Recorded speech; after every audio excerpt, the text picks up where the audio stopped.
I don't like that it doesn't. Oh, good morning, hi. It's Samantha Brown here from Solent Premier Property, and I'm here today this morning interviewing a 2 times world record holding, 9 times best-selling author, currently #1 in Audible still, I think. Yeah, in the business section. In the business section. Still behind Game of Thrones in all books at the moment. Boring. Game of Thrones doesn't last very long. Soon Jon Snow and Daenerys, they're going to get it on. That is so obvious. So we're up to 9 times best-selling author, multi-millionaire, I don't know how many millions you have, property, business, disruptive entrepreneur. Rob Moore is here with me today. Thank you. Good morning. We are asking all questions related to life leverage. I have a few on my iPad from people who've asked questions before. But if you have any questions that you want to ask Rob, then post them in the comments below, and I will do my best to keep track of them and to ask them right here for you. Before we take the questions, can I just explain what life leverage is? Because it's kind of a phrase I coined. I think there's a lot of things that people are doing in their work, in their family life, in their home life themselves to either save a bit of money, or they perceive that they should work hard or do them. You're gardening, you're cooking, you're cleaning, a lot of the admin tasks in your business, booking your travel, accommodation, even driving your own car. And the reality is, if you take the life leverage philosophy, you can get more done in less time. You can outsource most of the things in your life that you don't like to do for such a small amount of money now, with outsourcers and virtual assistants on these various websites. And if you understand your income generating value, you can justify expenses such as getting all of the stuff at the home done, so you can spend more time on the key result areas of your business.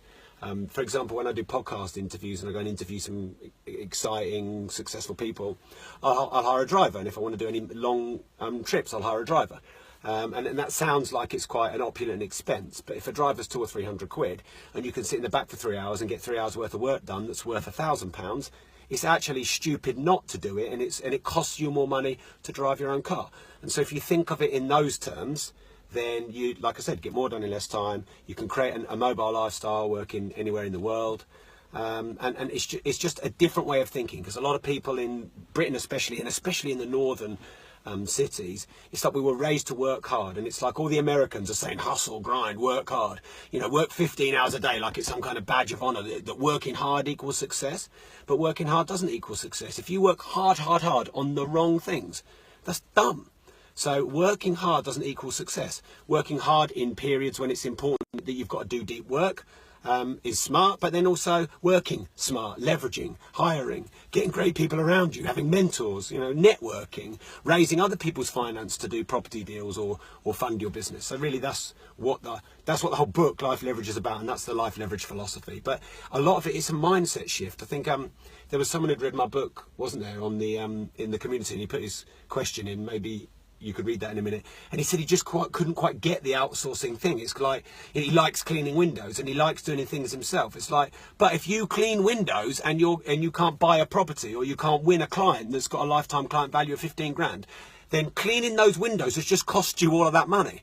So it's kind of a bad decision to do that. Now look, if you want to clean windows and listen to my podcast or audiobooks, or any podcast or audiobook, that's called net time, no extra time. And that's kind of a smart thing to do, because what you can't life leverage out is the things in life that you love. You're not going to life leverage out your kids. You're not going to life leverage out your husband or your wife, although some of you probably want to. You get a regular income stream from them. So yeah, anything other than the things that you love to do, you should probably leverage out. Now, if you don't leverage out the things that you don't love, you can't do the things that you do love, because you're too busy doing the things that you don't love, which is causing you all of your stress and worry. Cool. The person that actually commented about that is Mark Stowe, who's part of the foreign community. He comments a lot, and he has a window cleaning business. And he said to me that he does like all your stuff. He actually is really enjoying getting into it, and has recently found you. But he really enjoys doing his window cleaning. So some great advice on how you, Mark, can actually make more of your time that you already have. So thank you very much. Okay, so my iPad isn't working, so I'm going to have to remember people's questions. I didn't even know there was anyone in the world that enjoyed cleaning windows. If you're in Peterborough, stop by. I've got a 4-storey house, and these training academy windows at the top are looking disgusting. There are loads Come of and windows do it. here. And you love it, so do it for free. I'll give you the gift of helping you merge your passion and profession. Okay, so some questions that I know we've had, because I've talked to people about these before. So one question comes from Mark Evans, who's big in the community. Actually, he asked about 17 questions, didn't he? One question that he's getting is, how can he outsource things when he thinks that he's better at those things himself? Okay, so I think it's, do you love to do it, and is it a key result area, and is it an income generating task or not? So there's a couple of chapters in my book Life Leverage which talks about setting your key result areas, and one of my mentors, Brian Tracy, he taught me this. So you've got 5 to 7 things in your business or personal life that are key critical, mission critical, that you have to do. If you don't do them, the business dies. If you don't do them, you feel unfulfilled.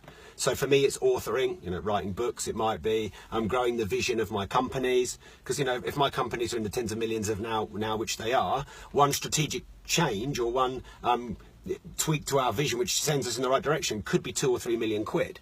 And it's going to take me a lot of time and effort to make 2 or 3 million quid in non-key result areas. So your first exercise you have to do, and you should do this after this video, is just literally look at all the things you do in your business and also your personal life that you love to do. What's the most important?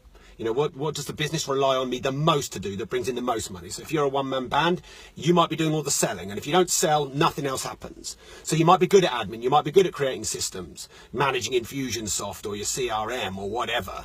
But if you're not selling, the business doesn't exist. So the first thing you've got to think about is this thing that you like to do, that you can do better than other people, is it a key result area for you? If it is, you can do it because it's worth your time and money. If it isn't, you must outsource it. Now, there's some things in business I like to do that aren't worth my time. There's some things I don't really like to do that are worth my time.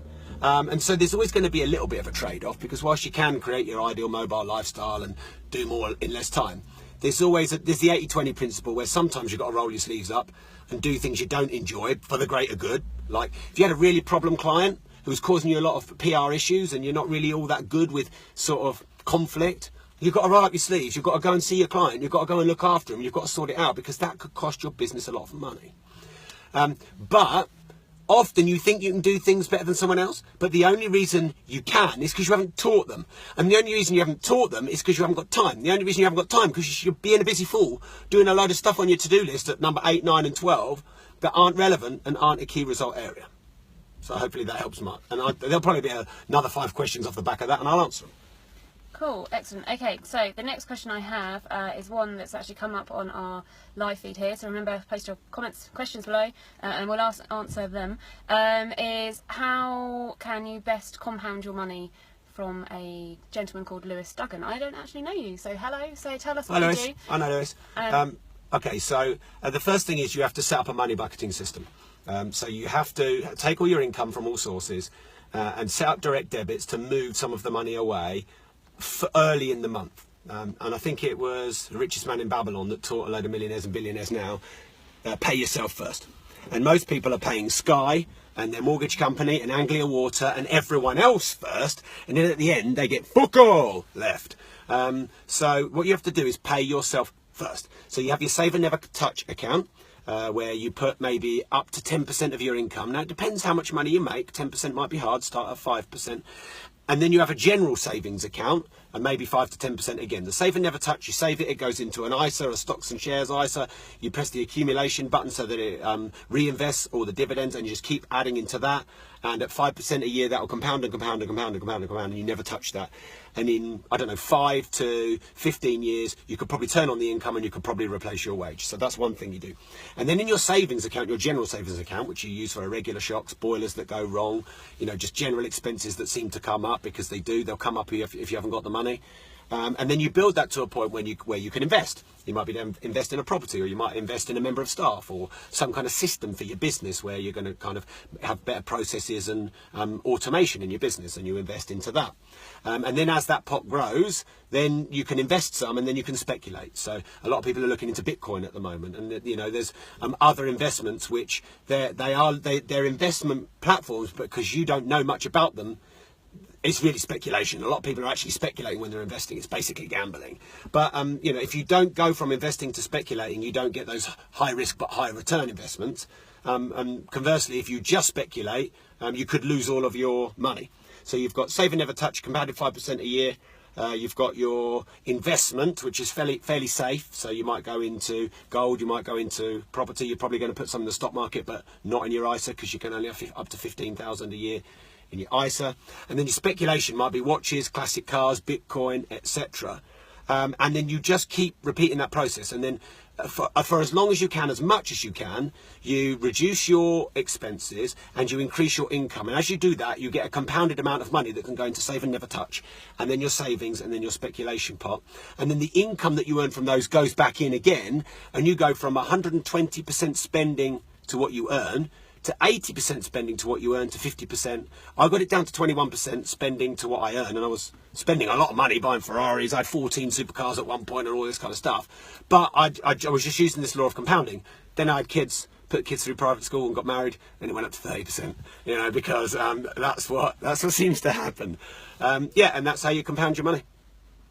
And you've got to keep doing it long enough, because sorry, Sam, I know you've seen Warren Buffett's earnings. Sorry if I'm going to put my finger in your ear here. So he was 14 years old when he started investing properly, I think.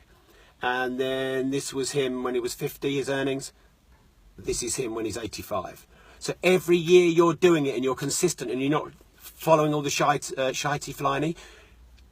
flighty pennies, and changing your strategy every few months. The best time to plant a tree was 20 years ago, the old famous quote says. The second best time is today. So you have to do it long enough for it to pay. But the longer you're doing it, the easier it gets and the more passive and recurring it becomes. Excellent. Okay, so I'm just sharing something. Sorry for taking too long. That's all right, Alan. While you're doing that, Mark said top tips to plan your day to fit in all your daily tasks with a full-time job and a new baby. Okay, so I've got 2 young kids. So I can relate to this. In Life Leverage, there's a chapter called Compartmentalise Your Diary. I get asked this question now. It was 15 times a week. It's 20 and 30 times a week now. The answer is all the same. Yeah, I just get it asked all the time because it's the same challenge for everyone. How do you manage your time? Well, the reality is you don't manage time. You can't manage time because it's 24 hours in a day. You manage your life. You manage your emotions. You manage your commitment. You manage your focus. That's what you manage. But what you want is to take yourself out of the equation. If you do what you feel in the moment, when you're on your coffee buzz, you'll do X. When you've got your carb coma, you'll do Y. You'll take the things you want to do rather than that you have to do. You'll do what's comfortable rather than what's important. So you need a diary template that you create which blocks your time into chunks. Now, I'm sure you've all seen that really famous analogy. I think it was Covey who first taught it to me, where you've got the jar. And it was a teacher teaching some students, and he puts these pebbles in, and he says, is the jar full? And of course the students say yes.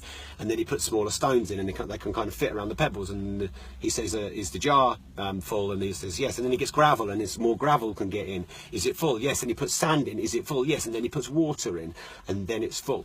And that's how you want to manage your day. So what are your pebbles? Your pebbles are your key result areas. Your high income generating tasks. If you're a property investor, viewings, offers, raising finance, and managing your properties. They're your 4 key result areas. Everything else is gravel and sand and water.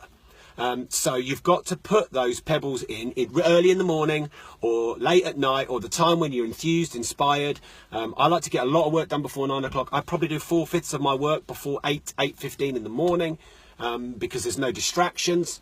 So you put your pebbles in and then you put the rocks in and the sand and the gravel sort of, between it all. Whereas most people, what's happening is they're filling it with water, i.e. low income generating non-important tasks, and they can't fit anything else in, and if they do, everything overflows. The next thing then is you have to isolate yourself in the moments when you're doing deep work. So if you put strategy and vision 6 to 7 in the morning and your kids are running in and the phone's ringing all the time and blah, blah, blah, you're not going to get it done. You stop, start. Apparently it takes up to 15 minutes to stop and start again. So you waste 15 minutes. So if you're doing 10 minutes stop, then it's 15 minutes, then it's 10 minutes stop. You're actually doing 5 minutes good work in half an hour. So you've got to isolate yourself. Now, if you've got kids, you have to get up before they get up, or do some work when they go to bed, or do some work when they're having their afternoon nap if they're a baby, because they have that afternoon nap, normally 2 to 4 or something like that. And you have to work it out. Now, what you also have to do is, a lot of people, when they start up as entrepreneurs, they just sacrifice the gym, they sacrifice their health, they sacrifice their diet, they sacrifice their social life and their family for work. But what you with these pebbles and rocks, you put in your social stuff first. So if you know you go to the gym and it makes you feel really good and it doubles your productivity, you put that in the morning. And whilst you're in the gym, you're thinking, oh, I should be working. But actually, you're creating more productivity because it's not about the amount of hours. It's about how productive those hours are. You could have 2 highly productive hours, which are more effective than 8 unproductive hours. And then your non-key result area stuff, like replying to emails, just put them in a folder and reply to them at 6 p.m. You know, my wife Gemma, she gets ready for bed. It starts about 7, lasts till about 11. Takes her about 4 hours to get ready for bed. So I can do all the menial emails and replying to stuff, and I can go and check Facebook and go through all my messages because I get a lot of messages now. And I'm not saying that I don't want to do those tasks. I'm just saying that they shouldn't be at 7 o'clock in the morning when I'm inspired to change the world because of the coffee is making me feel good and because I'm fresh because I've just woken up in the morning. So you know, you put all of your admin-y stuff in that dead time. And then this is also really important, anything that you want to leverage out and other people to do, your outsourcers, your team, you want to get them out and instructed early, like before they get in the morning. Because if you do all your good work and then at 5 o'clock in the afternoon you think, oh shit, I needed one of my staff members to do this and now they've gone home, and then they can't do it to the next day. So if you think about it, if you have 4 tasks, 1 you've got to do and 3 you're outsourcing, and you instruct the outsourcing of those 3 tasks before 9 a.m. and then you do your task 9 a.m. till 11 a.m. and then by 3 p.m. the other 3 tasks have been done by your team. 4 tasks for the price of 1. Excellent. I hugely struggle actually with doing just that, with compartmentalising, and find myself running around. And now I have Emerald on board to help me, so she and I are sitting down later just to go through that kind of stuff. Emerald, she's intense. She could squat me. You've seen the size of her thighs. She has got power. She's amazing, and she's doing some amazing things. Yeah, she's great. She's actually quit her job to go full time into her passion rather than something that she was kind of just. By the way, that thighs comment was a compliment, by the way. So, hi Emerald. I knew you'd be watching. Mark's just said, what outsourceable tasks do I like to do? Well, the one outsourceable task that I like to do that I could outsource is doing Facebook. You know, so doing live feeds, I could outsource because I've got about 145 trainers that, you know, work with Progressive Property and Unlimited Success, my company, so they could do all of this.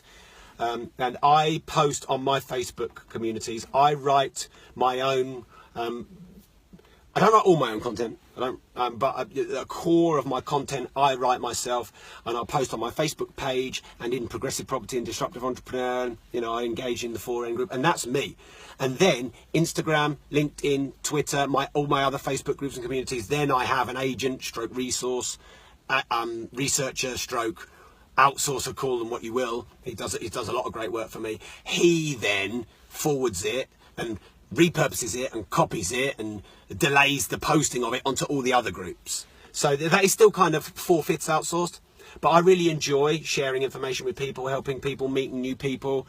You know, I'm quite a lucky guy. I get to run my mouth off for a living and make millions of pounds doing it with my books and podcasts and, you know, the public speeches I've done. I've done over 1,000 speeches. I get paid £10,000 a speech, you know, as a paid keynote speaker. So what better job in the world than to run my mouth off? My business partner, Mark, always said, Rob, your life's calling is to run your mouth off for a living. If you could get paid running your mouth off, because you do it for fucking free anyway, that would be a great thing. So, you know, that's fun, that's outsourceable, but I don't want to outsource that because that's what I love to do. Super. Morning, Craig. Hi, Craig. So, a question that's come in from Keith Wotton. Morning, Keith. And Keith does say that if you need a driver, he's up for the job.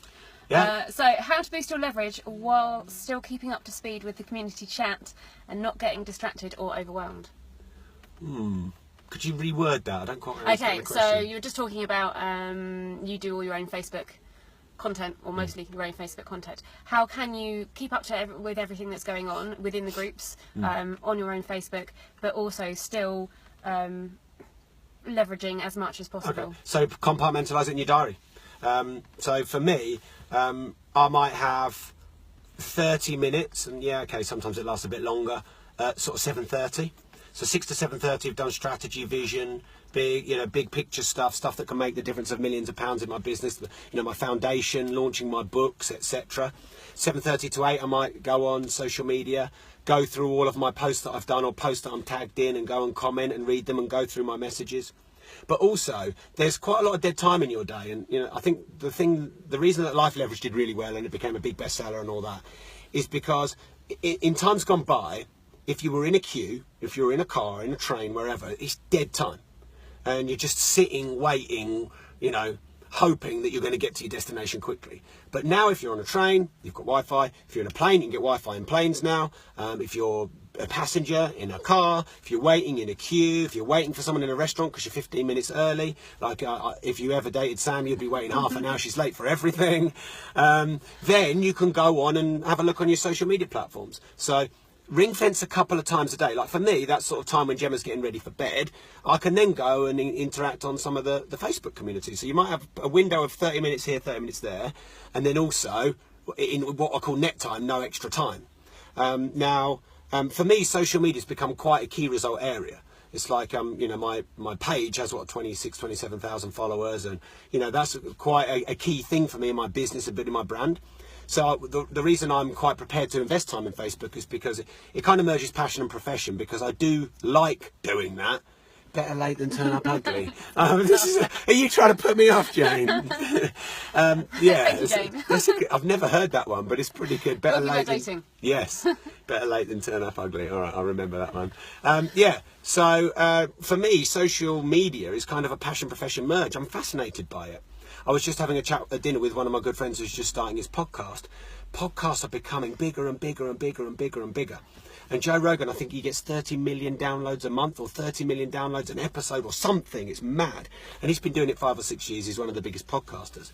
Now, in Britain, only 4% of people listen to podcasts. In America, it's 20%.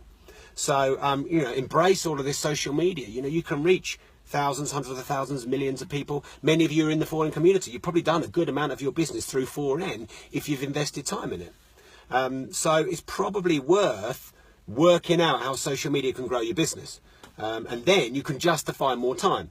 But of course, what you want to be careful of, and this is a fundamental rule of mine in Facebook and social media and all that kind of stuff, only get involved in productive conversations or things that are, you know, comments on your articles or that lend themselves towards your business. As soon as you get involved in politics or arguments or debates or fights or scraps, you've lost 4 hours in a day. It's ruined your weekend, and where have you got? Nowhere. So I think that's just an important rule to have. Cool. Okay, so I'm totally distracted by things that Jane's been saying about looking beautiful all the time. A question from Stuart Sadler. Do you learn to do things yourself first before outsourcing, or do you just outsource from the beginning? That is a great question. And I know, I'm going to interrupt you now. I know that you're a big advocate of you wish you'd outsourced more early on. So I think it's a very working class, hard working mentality that you should learn the thing that you're going to outsource.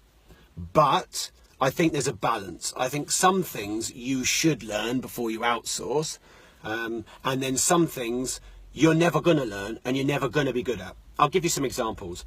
Infusionsoft is the email management software we use. We have 270,000 people that subscribe to Progressive Property or Unlimited Success. We have 8 years of client data and all sorts of stuff, and then you've got the direct mail and the text messaging and all of that. I could spend 5 years trying to learn that before I outsourced it. I'd fucking hate it. I'd be rubbish at it. I'd want to smash the thing to bits because I don't like solving technical problems. I like solving bigger picture problems. So in that regard, it is dumb for me to learn myself. It is smart for me to find someone who's really good at it. The challenge is, you know, you lose a bit of power because you could get taken for a ride. But it's just unproductive for me to learn that. It's not my vision, it's not my calling, it's completely the opposite of my personality. So things that you like to do, things that are worth the money, things that you've already done, learn, systemize, hire. Anything else that you're rubbish at, you don't like, you know, you'll never get your head around, or a distraction away from your key result areas, outsource. Now, the best way you can get buy-in from your team is to then be inspired by you. You know, like, yes, you can pay them. Yes, you can leverage them. You can negotiate them. You can contract them. You can bribe them. You can do whatever, and that's a short-term fix. But if they look at you and go, Rob's got a big vision, Rob wants to change the world, Rob's positive, Rob solves problems, he's a bit annoying, he's got a big gob, he's got a big ginger beard, but other than that, he's pretty solid, I believe in what he's doing, he's got a good heart, he cares. and then they can see how they can put the sort of the reins on you and be dragged along by your vision, then they're probably not going to screw you over on the system and the software. And you know, you have the power by giving the power to them. I really believe that leadership is about curating and creating and supporting other leaders, rather than going, you've got to do that and you're contracted to do that and you can't do this and here are all these clauses. So that's really me saying, I mean, if you build a big enough team, we have, what, 75 staff in the office and probably 150 staff outsourced out of the office. And at least 3/4 of them, I do not know even what they're doing, and I don't know how they do it. And if I had to learn all that, I just would never have been able to grow that size. Awesome question, awesome answers. Okay, so another question from Mark Evans. Hi, Mark.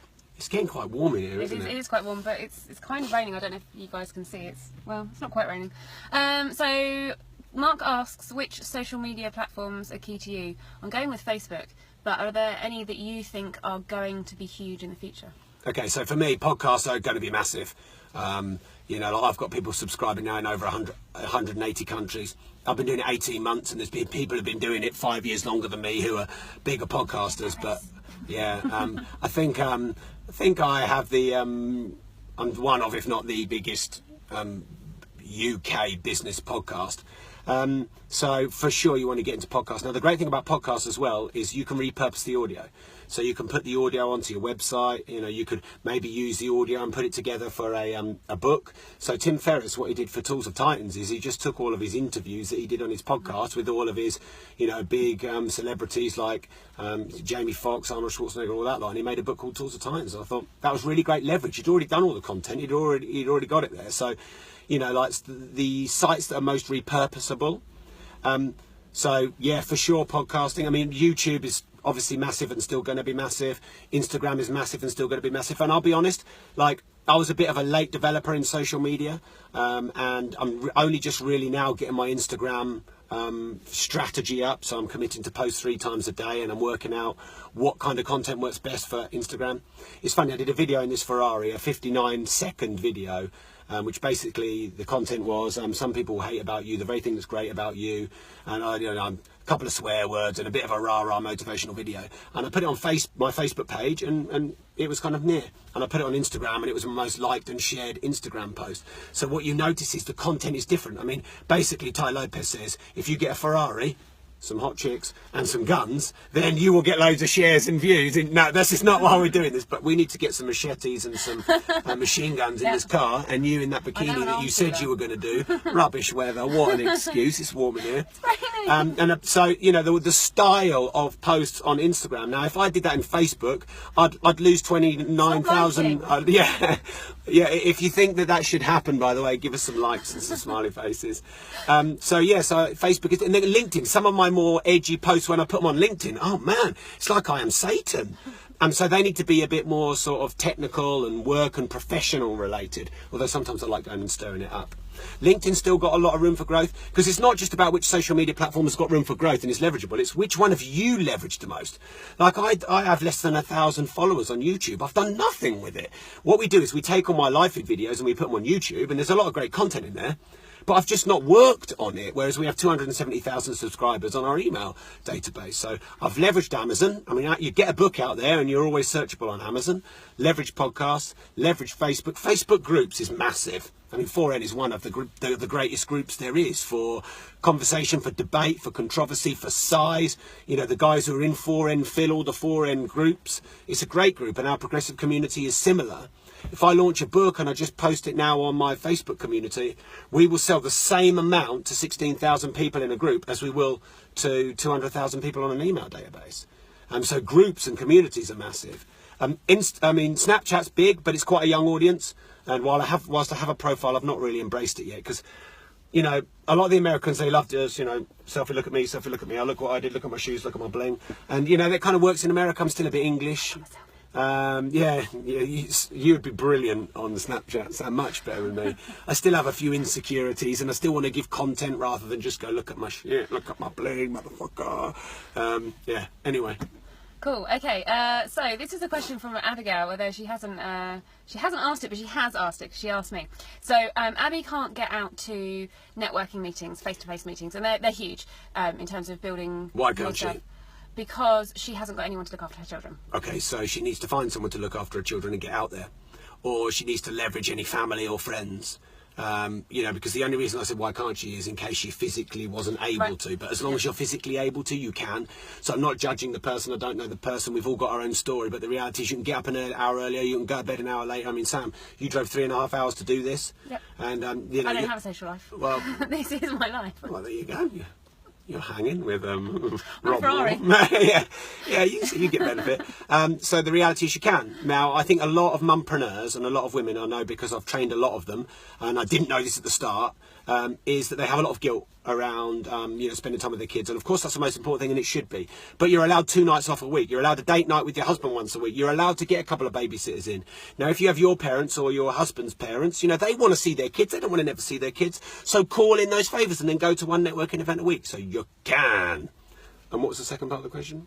I was going to ask how she could replicate that online. Well, you just join all the groups. So, you know, Progressive Property Network, the PPNs, there are 30 odd PPNs. Yours is launching in September, isn't it, in Southampton? A new one. So you know, you can still do it in the groups. If you're in the Progressive Property community where there's 16,000 people, then you're networking with all the people who go to the PPNs. So you can do it online in the groups now. But you've got to get out there a bit, or do videos. You know, so if you do videos, you know, like when you see someone's Facebook profile and it isn't even a picture of them, that's not networking. You know, that could be a fake profile. There's loads of fake profiles. Then you see a nice picture that looks real and they change it often. Okay, yeah, I'm getting to know that person a bit more. Then they write some good articles. I'm getting to know that person a bit more. Then they do a video and I'm getting to know that person a bit more. Oh, wow, that Rob Moore is a lot better looking in real life. All right. I'll be interviewed by someone else next week. Yeah, so, you know, you can do live feed videos. Now, I think with live feed videos, the best strategy to do is, this is what I did, this is what I learned. This is what I did, this is what I learned. A lot of people are doing videos and that's good, but there's no real value in it. Why is anyone going to watch it? So, you know, let's say you just exchanged on a property. If you're a property person, hey, look, here's the property. This is what I did. Let's go around and do the viewings. This is Japanese knot. We'd only learn that, messed that up, blah, blah, blah. You talk through some of your mistakes, what you learned, and people will get value from that. And then they'll share it. And then people will wait, like they do with Sam now, to log on and watch your videos, and you'll build a bit of a brand. And you can do that. And also, you can go and network at an event and do a live feed video while you're at the event. So, hey, this can be done. The reality is, you know, you'll find a way or you'll find an excuse. Definitely. I've found that as well. There are something like 5,500 4N meetings across the country. I've recently been to some in the Midlands. Because I do stuff on the Facebook group in this community, people say at the meetings that I go to that it's like meeting me for real. Yeah. Well, obviously it is meeting me for real. But it sets up your networking really well, doesn't it? Because Yeah. they already feel like they know you and they're going to come and talk to you and you've built this brand. Whereas if they don't, it's a bit awkward. Cool. Okay, so Mark says he's now going to go and change his picture. I think your picture's all right. You've thrown out the compliments today, Sam. I think your picture's all right, mate. I mean, Yeah, it's 5 alright, out of it's 10. alright, it's great. Okay, next question, because I can't load up the stuff on Should I the scroll Facebook through while group. you're doing that? Yeah, see if you can scroll through in there, because it's obviously going to show, whereas on my iPad it's not as good. We've asked that question. Jane said, what about LinkedIn tools? I don't know anything about that. I mean, there's always more to learn. You know, I'm not like Gary Vaynerchuk or Grant Cardone. I'm not like the biggest social media guru in the world. So I'm going to go and learn about that. One rule I have is if someone mentions something, I write it down or I email it to my PA and I go and find out about it. I get a researcher on it. Because we're all giving a load of good information to each other on 4N and all the other, you know, property communities that are out there on, you know, like project management software or this or that. But, you know, how many times can you hear something before you go and actually do something about it? So I'm going to go and check out LinkedIn tools, Jane, in a minute. Cool. I have a question that was asked earlier from Robert Leet, who is a personal trainer. Hi, Robert. Hello. So he said, how do you get taken seriously as when you were younger, entrepreneur? Okay, so I think if there's any niche where you can get taken seriously really young, it's personal training, so you're in the right business. At the end of the day, if you're ripped, you're strong, you know, you're fit, you're lean, you know, you practice what you preach, then it doesn't matter about your age. My wife's just got a personal trainer. He's young, good looking, ripped.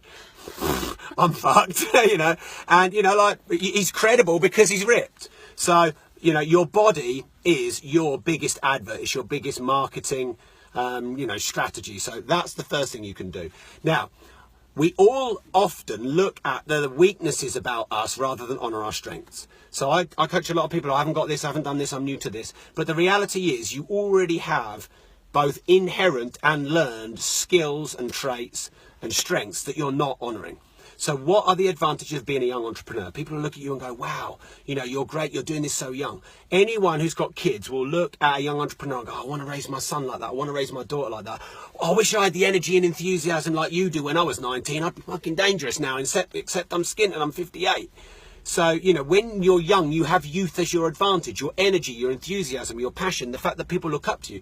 You'll blag a mentor way easier if you are 19 years old than if you are 59 years old. If you're 59 years old, you have to pay for it. If you're 19 years old, as long as you can find an entrepreneur who sees a bit of themselves in you, because every older entrepreneur sees something about what they did when they were young in someone who's young who's exhibiting the same traits. Those traits are passion, enthusiasm, energy, relentlessness, hunger. I mean, a young entrepreneur can be persistent, naggy, annoying. You can get away with it because you're young. Oh, sorry, well, I'm just what my mentor tells me to do. Whereas if we're 59 and we're nagging people, we get called weirdos. So, well, I'm 38, not 59. So, you know, you've got all these strengths, so you've got to leverage them. But definitely want to get on Instagram because that's great for fitness people and trainers. You want to do live feed videos. You want to instruct some of your exercises. You want to give a load of content for free. You know, this supplement, this exercise I did. I've just built an outdoor gym, and I just sometimes do some videos out there. I'm no personal trainer, but you know, they seem to get viewed and shared the most. So do some interesting videos on location when you're actually doing exercise. And you know, look, you'll nail it. Also, you want to get in all the Facebook groups where all the personal trainers are. You want to listen to all the podcasts that all the personal trainers do. You want to set up your own personal trainer podcast. My friend who's got 20-30 million pound a year business, a global business, he's just setting up a podcast. He's been in fitness 20 odd years and he's only just set up a podcast. Go set up a podcast, do it before him, do it tomorrow. If you use a Behring, a C1 microphone, an H4n Zoom recorder, the cables that go with it and a pop stop, you have a professional podcast setup. You get one of those hard cases so you can take it around the world or anywhere you go, and you are a radio show. Now, I have more lessons now on my podcast than most major radio stations. So YouTube, you are a TV, you're Sky TV if you have a great YouTube channel. You know, you're BBC Radio if you have a podcast. It's not that hard. It's so much. I mean, if you're a personal trainer in Huddersfield in 1946, imagine trying to build your business and build your brand. And, you know, like this personal trainer that my wife's got, he's got 3 online programs. So you've got the £60 a month, the £90 a month, £100 a month, or £200 a month if you get a personal training session with him. So you can set up diet plans. You can set online systems so you can do it all online. Honestly, I'm really excited for you. What was his name? Robert, I'm really excited for you. Your youth is not a disadvantage, it's an advantage. Ask anyone who's old. Cool. And he also asked... You'll probably get laid more as well, I would have thought. Yeah, well, actually, Rob was involved in a thread yesterday about selfies, and some people don't like selfies, but if you're in the gym world, you are your own Some advert. people will hate you the very thing that's great about you. So, you know, whatever you do, some people will hate it. I've got a Ferrari, I've had 14 supercars, I sound like a dick when I say it, but the reality is... some people hate it, some people love it. You know, when you drive around in this car, some people do that. You know, I used to think that the indicator was left on. Why are they all doing that to me? And then you see a load of kids who are like, whoa, mate, Ferrari, yeah, awesome. You know, the amount of people are like, yeah, man, love the car, love the car. So the life is polarising. You do a selfie, someone, why are you doing a selfie? You do a selfie, you might get a date. So... fuck what everyone thinks. Do what's right for you. What's your vision? What's your mission? What do you want to do? How do you want to change the world? If you want to do selfies, do selfies. I like Samuel L. Jackson's selfies because he does all these interesting selfies, but he puts a quarter of his face in like that and just takes really interesting. So he's got a way. Sam, you always do your selfies up there, don't you? There must be some science to it. All right. I don't do many selfies because I don't. My beard just looks massive in all the videos. It's actually a lot. My chin looks a lot bigger. So I have about those hang-ups, but I do a lot of live feed videos.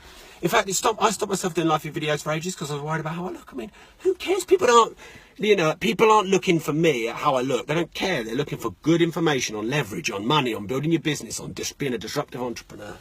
So another thing about social media is you've got to test. Would you rather do something that some people don't like, that gets you loads of shares and views and likes? Or would you rather do what you're comfortable with, that some people say is all right, but it's kind of vanilla and doesn't get any likes and shares?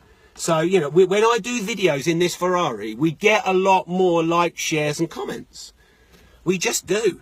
Do I want more likes, shares and comments? Or should I not do in a Ferrari in case someone says, wang, got a Ferrari? Yeah. Anyway, I'll get back off my high horse. Cool. It's really high there now. It's always talking. Another question from Robert, although I don't believe this is about you. I think this is something different. So he asked. Oh, I've got a friend one of those, who has a disease. He said, number one tip of getting over laziness. There's no way you're lazy. No one is lazy. Okay, so it's a myth. Laziness is a myth. Here's the reality. You are lazy on the things that you don't value, aren't on your values, don't interest you. And you are motivated, inspired, enthused, and could burn the midnight oil on the things you love to do, and vice versa. So, classic demographic of people who people think are lazy are teenagers.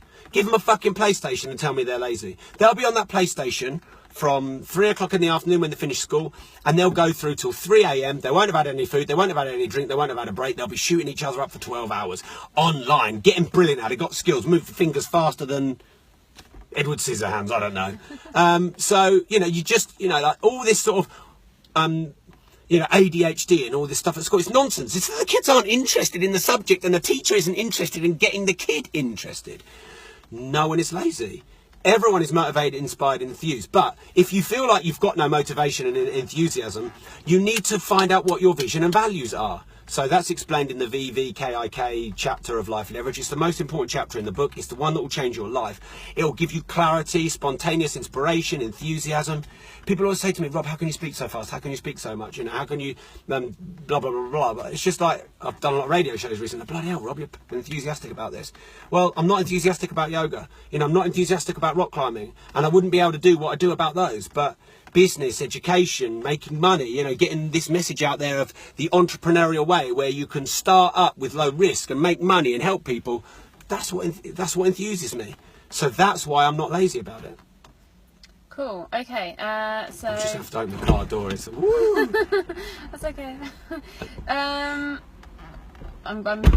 Okay. So next question from Mark is, how can he elevate his credibility if he's just starting out and get mind space in whatever his community might be? Okay, so there's always something you can leverage as credibility, and sometimes when you're new, it's actually better. So when you've got a load of experience, you rely on your experience, and you start saying things like, well, I've got this degree, and I've got this money, and I've got these cars, and I'm this author, and blah, blah, blah. And some people go, so what? Don't care about all that shit, so what if you've got a... So it's not always... You think it's good that you've got a load of experience, but some people are like, oh, well, look at you, you're just bragging. When you haven't got experience, here's what you have, which everybody loves.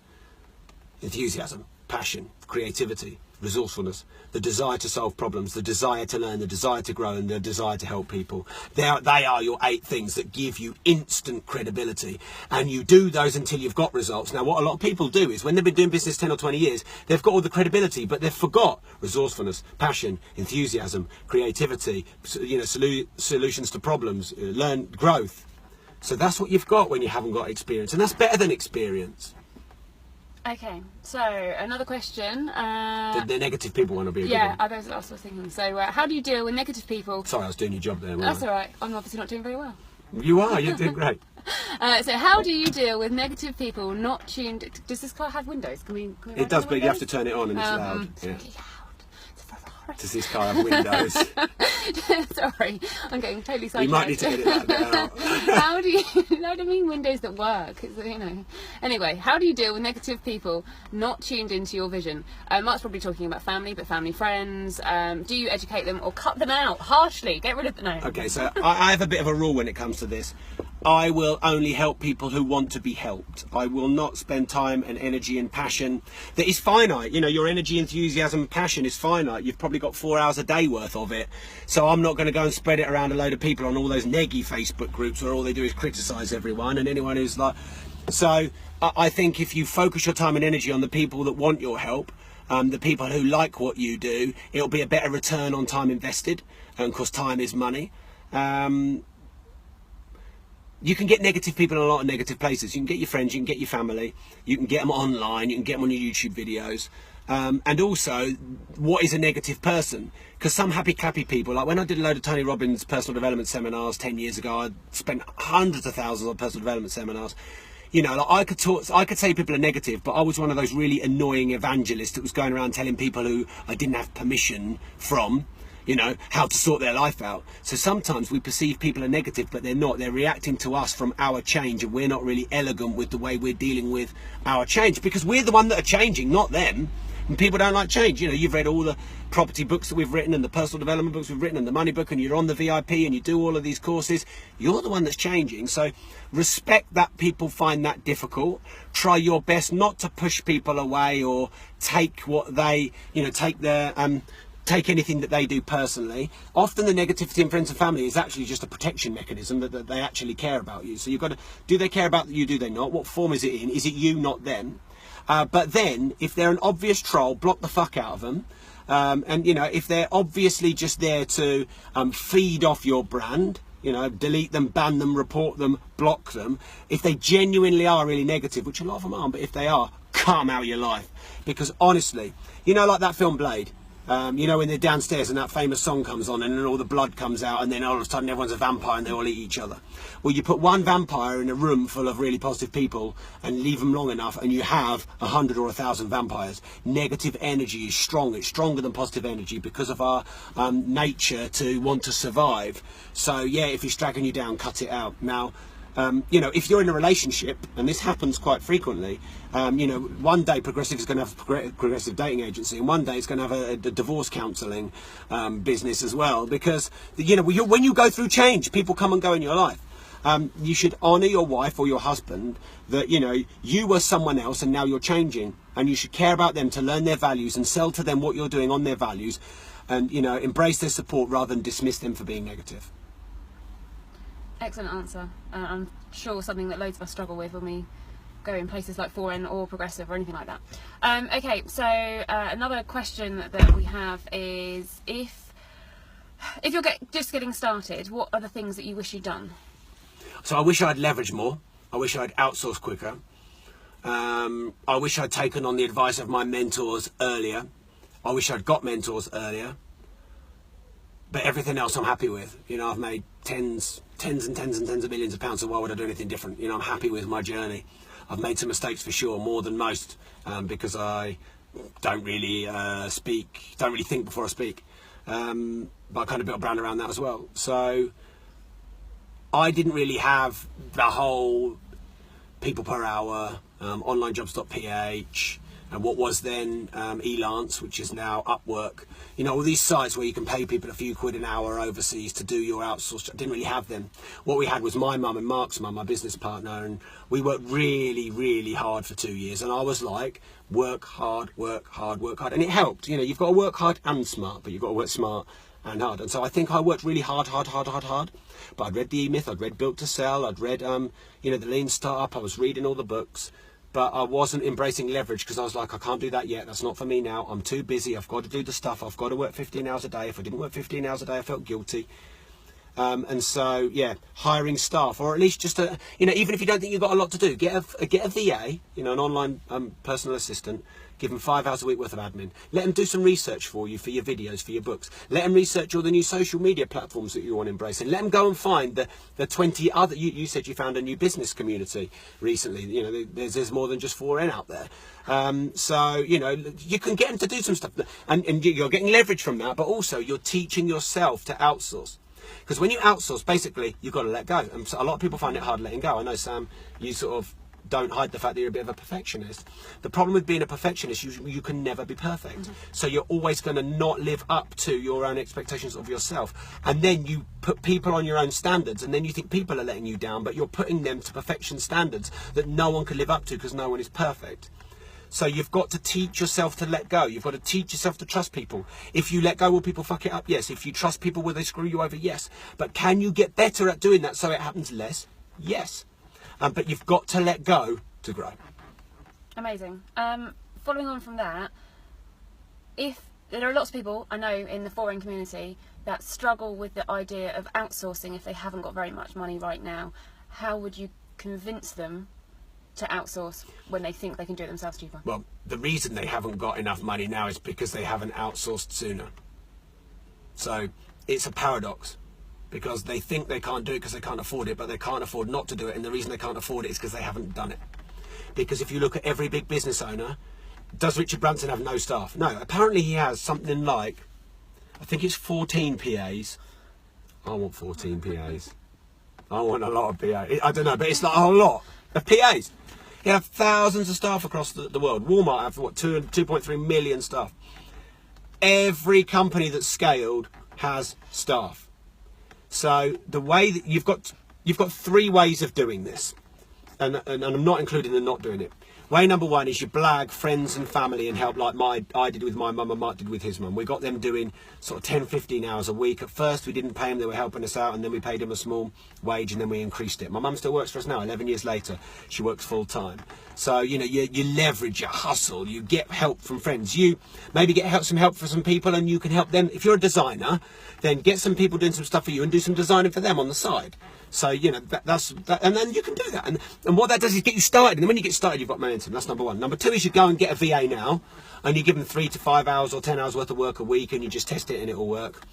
Or number 3, you just burn the bridges and you just go for it and you hire your first full-time or part-time person. But all will work, all get you to the same result in a different speed and a different journey. But I can tell you this, many of your mistakes are happening because you're working too hard. You know, when you don't talk to a client or a customer or your husband or your wife or your kids well, it's because you're working too hard and you're stressed. And so often when you work hard, you're actually damaging your business. Poignant. Okay, so a question from Ben Doughton. Do you have any water in it? I don't know. No. It's your car. I have water. Sorry, we can stop soon. No, it's all right. I'll let you have I'm a enjoying drink. it. Okay, so a question is it possible to create a big business on your own without a partner? And I guess this also goes on to what you were just saying about having staff. So not everybody wants to have a massive company, but people do want to have some money and have probably freedom and choices in life. Yeah. So is it possible to do it on your own? Yes, but your partners would need to be in the form of board members, non-exec board members, mentors, or staff. So, you know, because I have a successful partnership with Mark Homer, we've been going over 10 years and we're very different, we're polar opposites, and that works, and anyone in the progressive community knows why that partnership has worked. And you know, we've made some mistakes and we've worked on it over the years, and we work well together and we do different things, and there's no crossover. I'll go weeks sometimes without seeing him. And that's great, and you know, and I wouldn't have been able to do it on my own, and he probably wouldn't have done. I think he could have done it on his own, but it would have taken him decades longer. And all this stuff like live feeds and writing books and marketing and strategy and vision, Mark couldn't do that. I think sometimes worst case scenario, because I think you have to be trust but verify. You know, be skeptical, but then once you've sort of protected the downside, then be optimistic. And so sometimes I think, what would I do if Mark wasn't here? You know, if something really bad happened to him, or he decided he didn't want to work anymore, he wanted to go and retire in Thailand or something, what would I do? What I'd do is I'd try and find someone like Mark to replace someone like Mark. And I might have to hire him and not cut him in 50-50 on the business. But actually, I've got great partners in my business who aren't Mark. I've got Catherine, our MD, she's a great partner. I've got Damien, our head of marketing, who's a great partner. I've got Emma, who's our head of events, who's a great partner. I've got Gia, who's our head of trainers, who's a great partner. And they're partners to me, i.e. they can do things I can't. They run areas of my business that I don't. So you don't necessarily have to have a 50-50 business partner, although I do and it works for me. But you do have to have partners in your team if you want to grow. Because the reality is, you can do what you're good at and you can't do what you can't. So what you're good at, you'll do and you'll get results in, but only that. And what you can't, you won't get results in. And that will ruin the things that you are good at. Okay. So I can see a question from Maria that's come in. It says, any advice for lack of confidence and fear? Yeah, okay, so there's no such thing as a lack of confidence, just like there's no such thing as a lazy person. What there is areas of your life you're not confident in and areas of your life that you are. So when people say to me, I'm not confident, I say to them, tell me something you're brilliant at. And they'll tell me something that you've done for 15 years, and they'll tell me how that makes you feel. Tell me what you think of beginners coming in, you know, blah, blah, blah. So let's say, for example, there's someone who's really techie and geeky, just a random example, and they're not really very good with people at all, they don't have any confidence, but they're a grandmaster at chess, and you get them in a room and they start playing against 10 people at chess all at once, because you know the people can play one game against 10 people, and you see they've got the swagger, and they're going really fast, and they've got this kind of bravado, because they're confident up. So you're not confident in you, or not confident in you. You are confident in things and not confident in things, as is the same with me. So you've been threatening to get me doing pole dancing. Fuck that, I'm not confident in that. I will do this in a bikini if no he way, pole dances. no way. And I have a stage pole. No, So I'm not confident in yoga. You know, I'm not confident in I don't know, quantum mechanics. But all of this stuff I am. So clearly one feels like they don't have confidence. Is because they're going into a new area that they don't have confidence in yet. So what you do is you look at the area of your life that you have got confidence, you reverse engineer the process, and you transmute the confidence from that area into this area. Or you get a mentor who's been there and done it and guide you along and build your confidence. Confidence is a muscle. It's a system and a process that builds and grows. And then obviously if you haven't done it for ages, it can recede. But there are no people who aren't confident, and there are no people who are confident in everything. Okay. So another question from Keith is, how can he get out of his comfort zone? So at the moment he's got a nice day job, he's got a reasonable amount of passive income, he sounds in a pretty good place. But obviously he wants to do more, but is struggling to actually go and do more. Okay, so I think it's good to test yourself by doing things that make you slightly uncomfortable. If you do things that make you really uncomfortable, you could get scarred emotionally and never want to do it again, or feel like a failure, or you could lose a lot of money if it's a big risky investment. If you've bought one single let and then you try and HMO your local cathedral into 28 million rooms, you know, that's uncomfortable, that's too uncomfortable, and that's a mistake. So just test yourself once a day or once a week to do something that makes you feel slightly uncomfortable. I mentor Kevin Clifton, who's on Strictly Come Dancing. He's been second 4 times in a row, and he's got loads of followers, loads of fans, more than me. But he doesn't really do much on social media, doesn't really do live feed videos.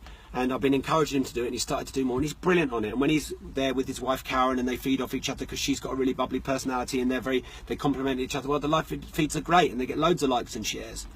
But he's such a confident dancer, and he's the best at that, but he's not confident doing live feeds just because he's had BBC cameras on him, 15 million people, and yet he's not confident on a live feed. Because he's not done a live feed before, and he's worried about what button do you press, how does it work, how do I keep people engaged. So I said to him, just do one. Just do one with Karen. Just do a 1-minute video and just do a test one. And just do it and build it as you know, I wasn't confident when I did my first live feed videos. I wasn't confident when I did my first public speeches. I wasn't confident when I wrote my first book. So just go and do new things. Now, part of the things that make people the most happy is trying new things. So your growth, your money, your results, and your happiness are all linked to doing new things. So in your day or your week, you've got to diarise it and compartmentalise in your diary, doing new things. Because, you know, slightly uncomfortable and, you know, happy or exhilarating, they're kind of linked. They're often the same emotion. So you'll get both your happiness and growth, and you'll push yourself out of your fear by trying those things that are slightly uncomfortable. Cool. I definitely had that actually with live feed videos. I had to make myself do the first one, and now I love them. So they're awesome. And I have found actually that the more mistakes you make, kind of the more people like you, because you're real. So don't be afraid of doing anything. Someone here has asked about motivation, which is kind of linked. How would you motivate yourself to do whatever it is you want to do? Okay, so I would just link what it is I'm doing to my vision and values. Does this thing that I'm supposed to do that I don't feel motivated yet about help me achieve global financial freedom for as many people on the planet as possible? Does it help me educate more people about money and business and finance? And therefore, does it help me get my fair exchange amount of that? Do I feel like I'm growing and progressing? So they're my main values and vision. If I do, I'll do it. If I won't, I won't. And often motivation is just that you're doing the wrong thing. Now, of course, good food, you know, plenty of water, getting sun every now and again, being around amazing, inspiring people, those will all give you naturally good energy and motivation. So it's the mindset and the skill set. So cut out the bad foods, cut out the bad people. One of the most inspiring things for me to do is just be around interesting people. You know, the podcasts I get to do, the people I interview, the people that interview me. It's just to be able to have a discussion like we are here about things that we're all interested in. We're not talking about EastEnders and Emmondale. We're not, you know, this is stuff that we're all interested in, that we all get benefit from. That's inspiring, that's motivating. Hopefully, my guess is, and my hope is, that many of you after this video, you're going to roll up your sleeves, and for a few hours you're going to go, yeah man, I'm going to have this, you know, bring it on. So you've got to do, I listen to a lot of podcasts, and still listen to music. I listen to personal development or business, or interviews on podcasts and audiobooks. And that's one of the reasons I did my Disruptive Entrepreneur podcast. So also, just keep learning. So, you know, my book Life Leverage, my book Money, they'll teach you a hell of a lot on all of these things. If you keep learning, you feel motivated and inspired because you feel like you're progressing and you'll feel like you've got new tools, therefore there's new horizons and new opportunities for you, and you will immediately want to go and implement them.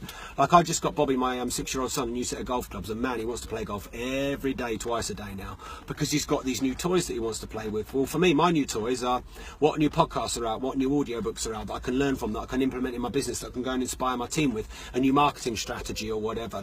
They're my new toys. Excellent. Okay, so we're running out of questions, and I'm very conscious of the time and the fact that you're dehydrating. That would be embarrassing, wouldn't it? Good way to cut weight. Yeah, definitely. I think it was Mark on one of my Facebook Live videos said, "How many calories do you burn doing a live feed?" It's like a workout for me. So what about promoting my book, Samantha Brown? Because we are obviously in this environment where something has to be sold. No, not really.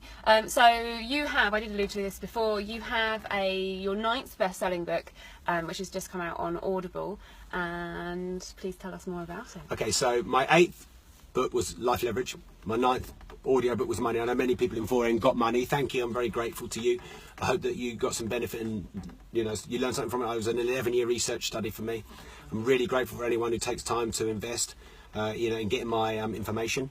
The one I wrote before that was Life Leverage. So it's how to get more done in less time, how to outsource everything in your life you don't want to do, how to have the mobile leverage lifestyle. I rarely work in the office at all. I travel the world with my son in all of his World Golf Championships. I can work from any device in the world, and don't say that they're going to look at me because I worked hard in the early days. It's not like I'm saying you can be lazy and be a millionaire. I worked hard in the early days, but I was also, sometimes my hard work got in the way of smart work. So yeah, Life Leverage it was a bestseller on Audible and Amazon for a long time.